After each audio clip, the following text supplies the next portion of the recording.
Hi fashion designer and welcome to the channel. Today I'm going to share with you how to sew and draft this beautiful waistcoat.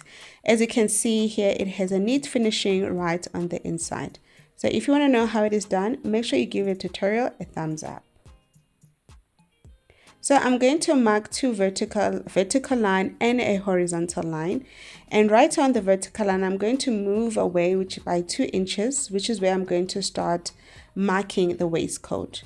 Now this line is going to serve as the shoulder line, of which is where I'm going to mark half of the shoulder measurement and then go down from this point by 1 inch. You're going to mark the neck width, which is around 3 inches right over here, and then connect those 2 points to create a shoulder slope. Now, because the shoulder of the waistcoat is going to be small, I'm going to reduce it by 1 inch. I'm going to go in by 1 inch from this point. And then right here now, that's where I'm going to mark half of the armhole round. And then mark it down like this. So right here, this line is going to serve as the chest line. So now we're going to mark our vertical line from shoulder to waist. So measure your shoulder to waist, the front side, and then you're going to go ahead and measure shoulder to the hip line. So from waist to hip is going to be 8 inches. And then once you're done, let's go ahead and implement our horizontal measurement. So you're going to measure a quarter of your bust round circumference, and on the waist, you're going to measure a quarter of your waist circumference plus 1 inch for that. Then on the hip, you're going to do the same thing, quarter of your hip round circumference, and then connect these 3 points.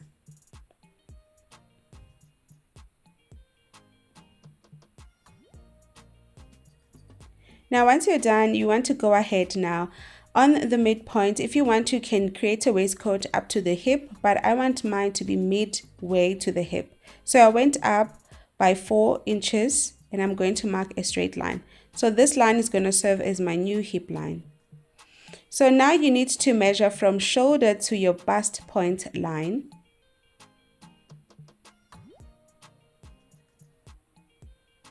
And this one is the bust point line. Let's go ahead and shape the armhole. Right on the chest line, I'm going to mark 1 inch in a 45-degree angle. And then find the midpoint of this armhole line. Once you're done, go in by half of an inch and then connect these 2 points from that 1 inch to that half an inch that we went in by, then directly to the shoulder slope.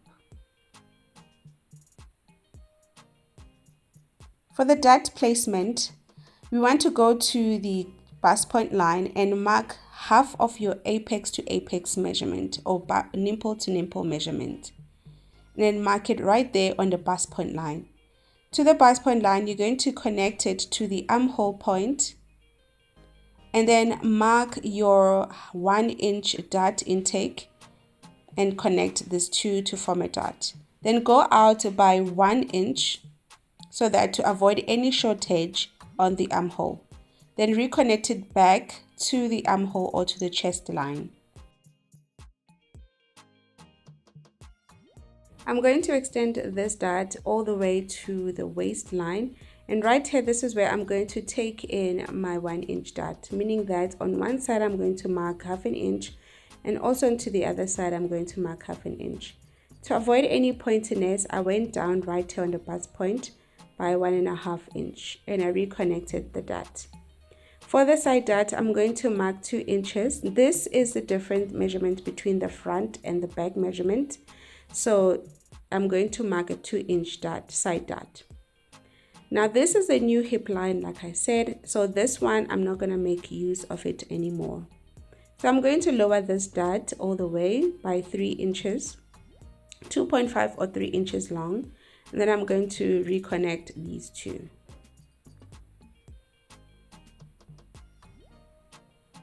The next thing that you want to do is to create the neckline. So what I'm going to do first is to implement my button stand which is going to be around 1 inch. Now once you're done, you're going to reconnect that 1 inch of a button stand to the neckline. Now depending how low you want this neckline to be, you can mark it all the way down.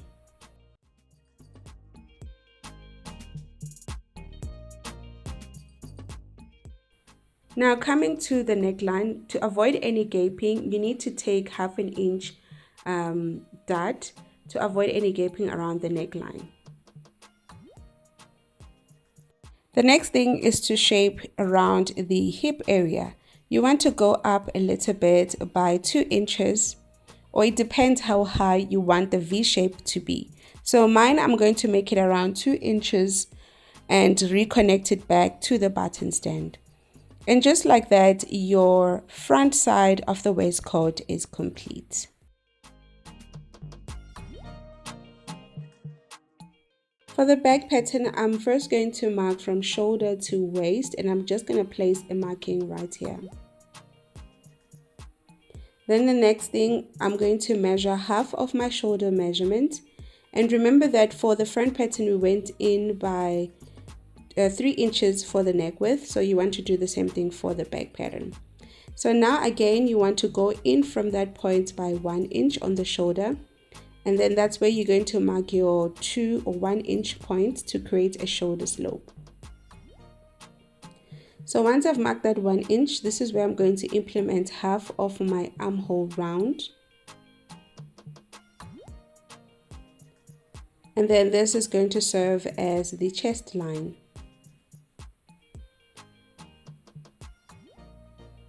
So the next thing you want to do is to measure from your waist to hip, which is 8 inches.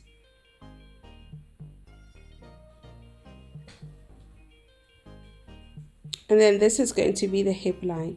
So the next thing is to create a neck depth, which is going to be 1 inch for the front, and connect these two. So for the armhole, you want to go ahead now and find the center point of the armhole, and then mark 1 inch on the chest line in a 45-degree angle. And then now implement your horizontal measurement, which is quarter of your bust round circumference. And then connect the two. Right here, I'm going to create a dart, which has to be around 1 cm. Please do not create a dart that is more than 1 cm at this point. And the purpose of this dart is to avoid any gaping that will happen on the armhole.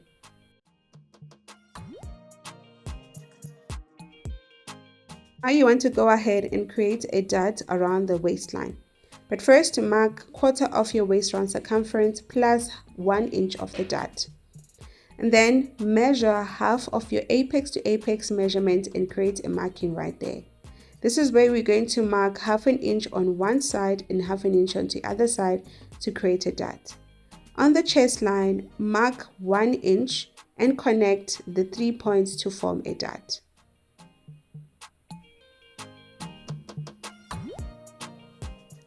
And then from here, you're going to mark again 3 inches for the dart extension.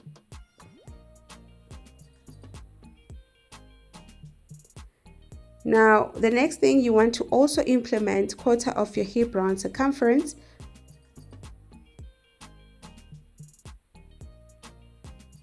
And connect the points from the hip to waist. At this point, you want to mark the center point of your hip line. And this is going to be my new hip.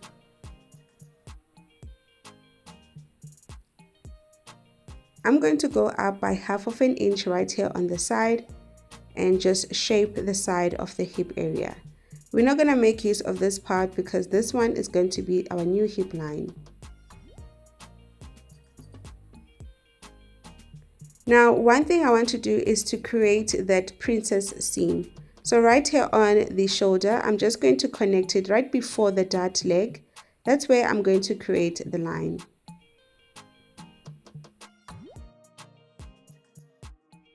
We want to go ahead and cut out your front pattern first. Remember that on the back pattern, I went up by 1/2 inch on the hip line.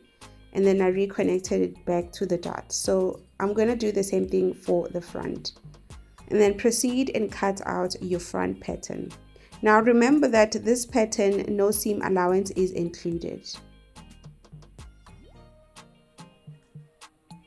So I'm going to go ahead and close out the side dot, and then I'm going to cut out the center front of the waistcoat and close the neckline dot also. For the back pattern, I went ahead and I marked that it's going to be cut on fold. Now for the armhole dot that we did mark, I'm going to go ahead and transfer it to the shoulder. But first, I want to cut out all my pattern pieces. Now once you're done, I'm going to mark the center point of the armhole for the back pattern. Now first mark the center point on the shoulder and then connect it all the way down to where the dot actually ends. And I'm going to cut this dot open first, and then cut this line on the shoulder and close out the shoulder dot. This dot is very important on a lot of garments that I've tried on. So this is how you transfer the dot on the shoulder.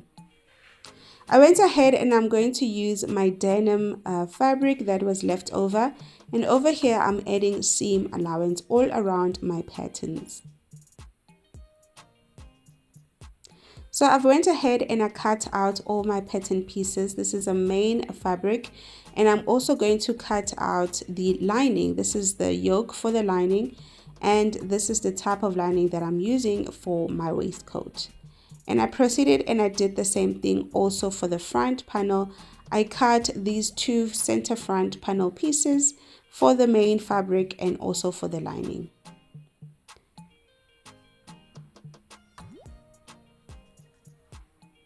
And there we go. This is how it will turn out as soon as I put everything together. Mind you that I did add seam allowance on each and every piece from the back to the front pieces. This includes also the linings. For sewing, I'm going to take the main fabric and join the two sides with the front side, just like this, and sew 1/2 inch seam allowance. Now once you're done, this is how the back panel piece will look, and also the front. I'm going to join them right sides facing and sew right here on the shoulders, 1/2 inch seam allowance. And I went ahead and I did the same thing together with the lining. So I'm going to join the lining right sides facing with the main fabric right around the armhole area. And then once you're done, I'm going to turn everything the correct side, and I'm going to push the seam towards the lining and do a top stitch. This will prevent the lining from actually popping out or showing around the armhole. And this is the final outcome. Make sure that you iron your work. To close the side seam, this is what I did, was to join the main fabric like this on the side seam, and also the lining side seam to side seam, and join a straight stitch of around 1/2 inch seam allowance. Now once you're done, I went ahead and I left a little bit of an opening right on the lining. So what I'm going to do is, you can see that on the front there is an opening, of which is I need to close it. So what I'm going to do is to first flip this in, and then on the other side flip it under, and I'm going to tuck everything in between and create more like a channel.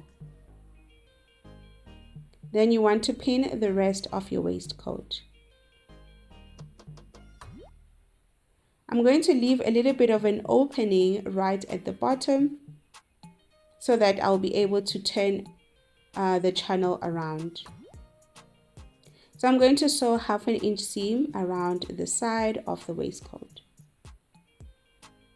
And this is how it looks. So I'm going to turn everything the correct side, and there is going to be an opening that is left on the bottom of the waistcoat like this. So what I'm going to do to close it down, on that side opening that I have, I'm going to turn the waistcoat the wrong side again. And this process, there are many processes to close up your waistcoat, but this one I find it easy. So I'm going to close the bottom of the waistcoat and then turn it the correct side on that side opening that we had on the lining. And then the final part is just to close out the side seam. So this is the final result of the waistcoat. The only thing that I need to do is to add some buttons. I'm still deciding on which type of button I should add for this waistcoat. But other than that, I really enjoyed making this project and hopefully you do. As for me, see you on the next one.